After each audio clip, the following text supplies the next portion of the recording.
be taking a look at The Book That Eats People by John Perry, illustrated by Mark Fearing.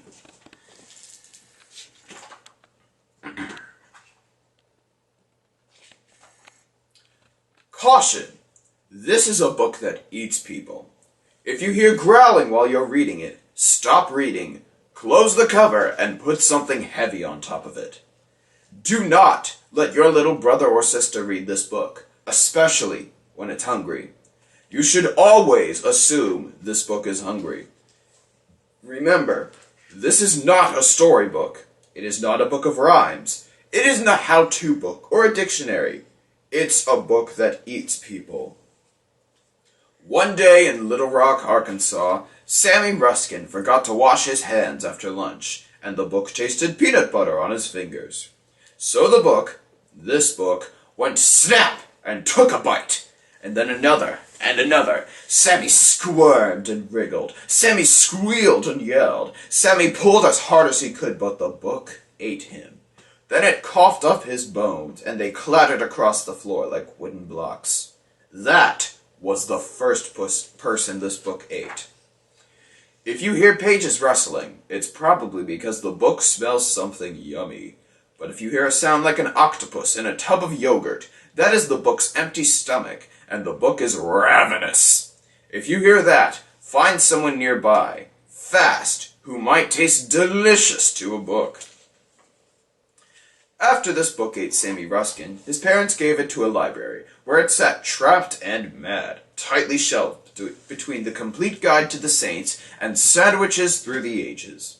Its stomach growled and growled for weeks, until late one evening, someone left the Guide to the Saints on a table in the reference section. That night, while the moon shone, the book devoured famous Americans, who's who in American business, and Mr. Singh, the security guard, who yelled like crazy. When the librarians came in, it was swallowing the last pages of How Things Work. Titles like What Happened to Sam Ruskin keep some library books shelved forever.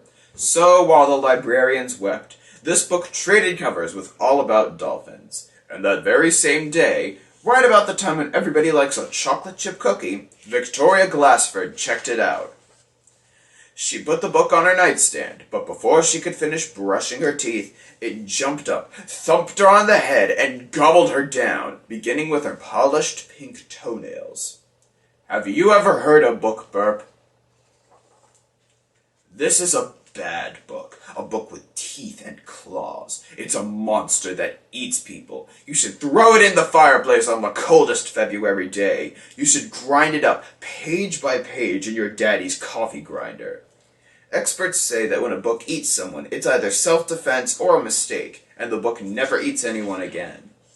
But this book ate Sammy, Victoria, and Mr. Singh, and then it ate Joey, Juan, and Isabel when they found it in a heap of boxes on a street in Philadelphia. Of course, someone from the neighborhood watch saw the book eat those three kids and called the police. They took it and locked it in a jail cell, where it ate Chuck Anderson, who deserved it. Some people think it's cruel to chain a book. The guards did it anyway. Judge Cox, who loved all books, sent it to the zoo, where zookeepers tried to reform it. They fed it fried chicken, pickles, hot dogs, ice cream, noodles, and toast. But nothing worked, because this book craves people. When it chewed through a zookeeper's shoe, they finally gave up and put a label on it that says, "The Book That Eats People," in big, bold letters. So now everyone knows what kind of book this is. Who knows where you found it? But be careful.